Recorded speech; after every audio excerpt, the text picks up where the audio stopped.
আসসালামু আলাইকুম। স্বাগত জানাচ্ছি বিডি চ্যানেল ফর রাতের সংবাদে। সাথে আছে আমি লৌরা চৌধুরী। শুরুতে আলমগীর হোসেন সিটি সংবাদ শিরোনাম।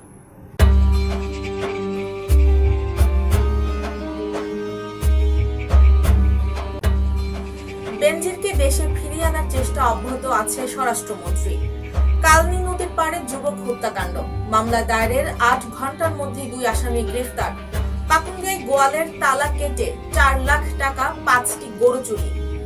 কুলের ঘাটে শিশুকে ধর্ষণ চেষ্টার অভিযোগে এক ব্যক্তিকে গণপিটুনি, আহত এক পুলিশ কর্মকর্তা। অভিনেত্রী ডলি জোহরের হাফ সেঞ্চুরি। যুদ্ধবিরতি ঘোষণার পরও লেবাননে মুহুর্মুহু হামলা, নিহত ১১। নেইমারের ফেরা নিয়ে সুখবর পেল ব্রাজিল। শুনছিলেন আলমগীর হোসেন সিটি সংবাদ শিরোনাম। এবার সিটিলে বিস্তারিত।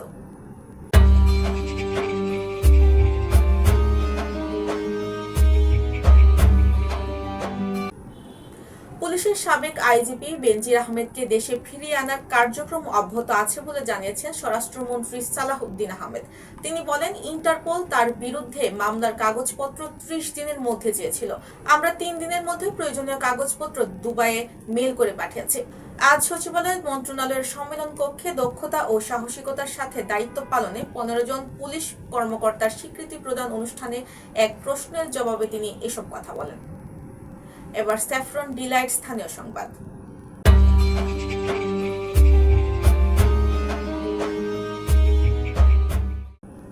কিশোরগঞ্জের অষ্টগ্রাম উপজেলার আব্দুল্লাহপুর গ্রামে কালনী নদীর পাড় থেকে উদ্ধার হওয়া যুবক শফিক মিয়া হত্যাকাণ্ডের ঘটনায় মামলা দায়েরের মাত্র ৮ ঘন্টার মধ্যে ২ এজাহারভুক্ত আসামিকে গ্রেফতার করেছে অষ্টগ্রাম থানা পুলিশ।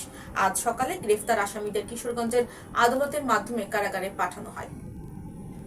কিশোরগঞ্জের পাকুন্দিয়ায় গরু চুরির হিড়িক পড়েছে।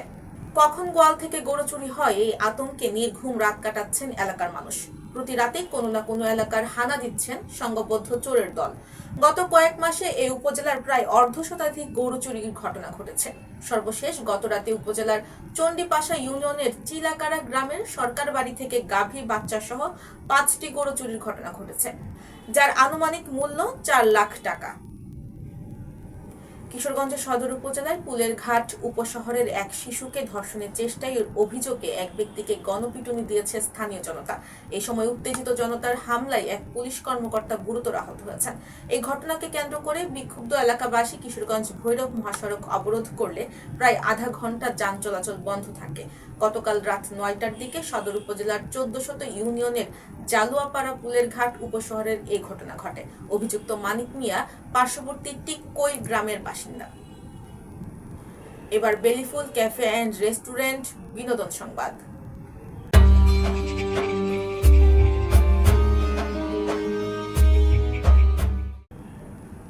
দেশের বরেণ্য অভিনেত্রী ডলি জোহরের অভিনয় ক্যারিয়ারের ৫০ বছর পূর্ণ হতে যাচ্ছে। আগামী বছর ক্যারিয়ারের ৫০ বছর পূর্ণ করবেন তিনি। মঞ্চ, রেডিও, টেলিভিশন, বড় পর্দার সব মাধ্যমে অভিনয়ের আলো ছড়িয়েছেন ডলি জোহর। আজীবন সম্মাননা ছাড়াও পেয়েছেন অভিনেত্রী হিসেবে ২ বার জাতীয় চলচ্চিত্র পুরস্কার। এবার জীবনদীপ হেলথ সেন্টার আন্তর্জাতিক খবর।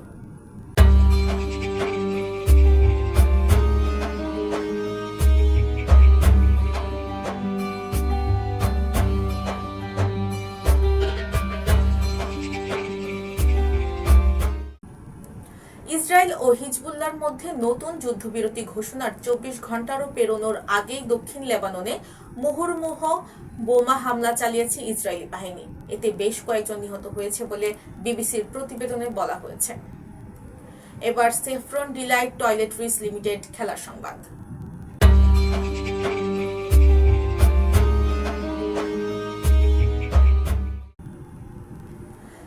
হাইতিকে ৩-০ গোলে উড়িয়ে দিয়ে স্বস্তির নিঃশ্বাস ফেলেছে ব্রাজিল। তবে ভক্তদের জন্য এর চেয়েও বড় সুখবর হলো, ইনজুরি কাটিয়ে বিশ্বকাপের মঞ্চে ফেরার অপেক্ষায় দলের প্রাণ ভোমরা নেইমার জুনিয়র। বুধবার গ্রুপ পর্বের শেষ ম্যাচে স্কটল্যান্ডের বিপক্ষে তাকে মাঠে পাওয়ার বিষয়টি নিশ্চিত করেছেন সেলেসাও কোচ কার্লো আনচেলত্তি। দর্শক, সংবাদ শেষ করার আগে ম্যাপেল ইন্টারন্যাশনাল স্কুল সংবাদ শিরোনামগুলো আরও একবার।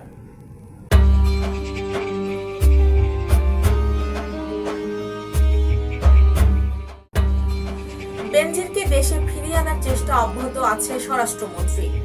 কালনী নদীর পাড়ে যুবক হত্যাকাণ্ড, মামলা দায়েরের 8 ঘন্টার মধ্যে 2 আসামি গ্রেফতার। পাকুন্দিয়ায় গোয়ালের তালা কেটে 4 লাখ টাকা 5টি গরু চুরি। পুলের ঘাটে শিশুকে ধর্ষণ চেষ্টার অভিযোগে এক ব্যক্তিকে গণপিটুনি, আহত এক পুলিশ কর্মকর্তা। অভিনেত্রী ডলি জোহরের হাফ সেঞ্চুরি। যুদ্ধবিরতি ঘোষণার পরও লেবাননে মুহুর্মুহু হামলা, নিহত 11। নেইমারের ফেরা নিয়ে সুখবর পেল ব্রাজিল। প্রিয় দর্শক, এই ছিল বিডি চ্যানেল 4 রাতের সংবাদ। সবাইকে পরবর্তী সংবাদ দেখার আমন্ত্রণ জানিয়ে আজকের মতো এখানেই বিদায় নিচ্ছি। সবাই ভালো থাকবেন, সুস্থ থাকবেন এবং নিত্য নতুন সংবাদ পেতে বিডি চ্যানেল 4 ফেসবুক পেজ ও ইউটিউব চ্যানেলের সাথেই থাকুন। আল্লাহ হাফেজ, শুভরাত্রি।